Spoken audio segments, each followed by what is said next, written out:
Picture this. There's a fire, you call 911. They send in a fire force, except these guys don't fight fires at all. They fight with fire.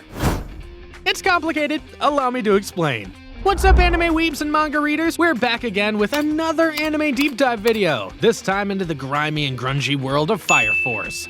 Now, unlike other heavy hitters we've covered in the past like Demon Slayer and Attack on Titan, Fire Force is less popular, which is honestly baffling to me, especially considering the love and care that David Productions, the studio known best for their work on JoJo's Bizarre Adventures, put into the anime adaptation.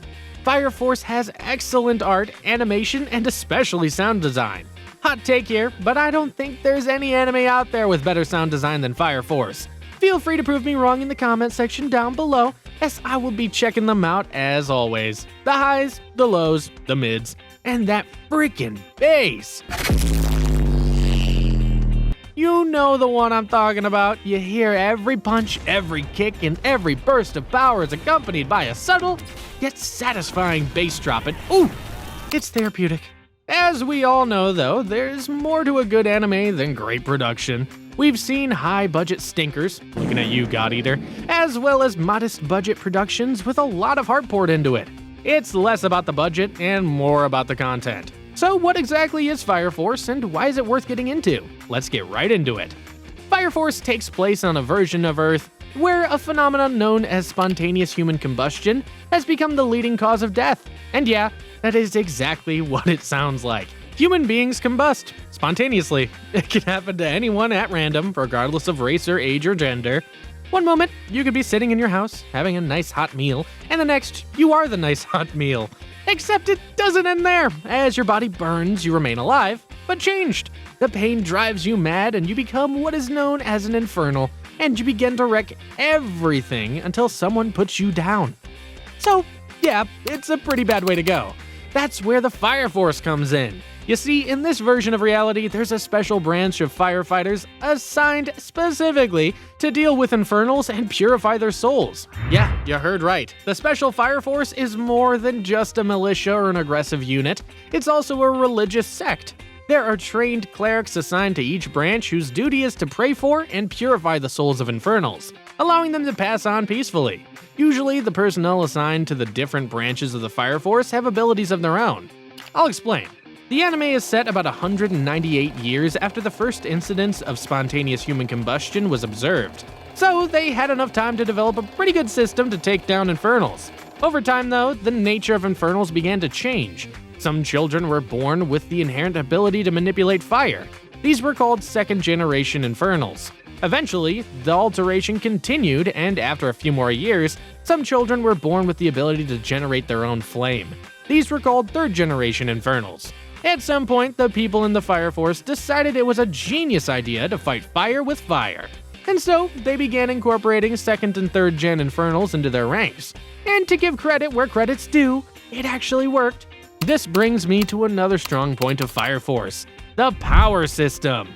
It seems relatively simple on the surface, but the unique way that each character manipulates the element of fire gives the anime a specific vibe that is hard to find anywhere else. Let's run down a few of the characters in the series and their abilities, shall we? Enter the protagonist, Shinra Kusakabe. Shinra has such an odd design that still somehow manages to work. It should come as no surprise though, as this series was written by the same author that wrote Soul Eater. Shinra's usually barefoot and has a permanent smile that gets wider when he's under pressure. This makes total sense when you learn more about him, of course. He smiles because of a traumatic event during his childhood, and he doesn't wear shoes because his ability allows him to generate fire from his feet. This earned him the particularly fitting nickname, the Devil's Footprints.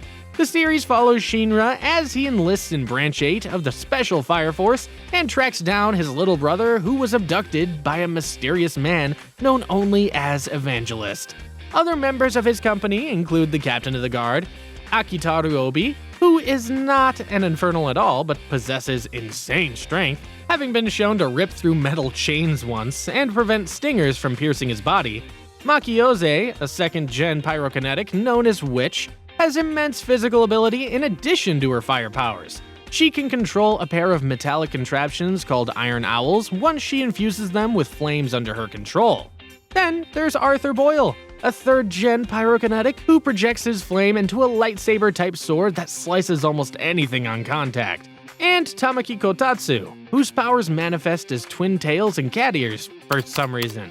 There's a lot more characters and plot points that I would like to get into, like the reason for spontaneous human combustion, or the Dola realm, or the doppelgangers and all that, but as I always say, it's way better to experience it yourself. That being said, some people have a problem with the excessive and unnecessary fan service in the series, particularly with the character of Tamaki. And to be fair, these are valid criticisms, but if you can brave through that, you'll be rewarded with a great story, with awesome abilities, peak action, and of course, that sweet, sweet sound design. In my opinion, it's definitely worth a watch. Do you agree with our breakdown? Maybe there are some other cool facts about Fire Force that I left out. Let me know what you think in the comment section below. Please subscribe if you haven't already and ring the notification bell to get regular updates on new videos. I make awesome anime and manga content like this every week, so be sure to check them out. Thanks for watching, and bye for now.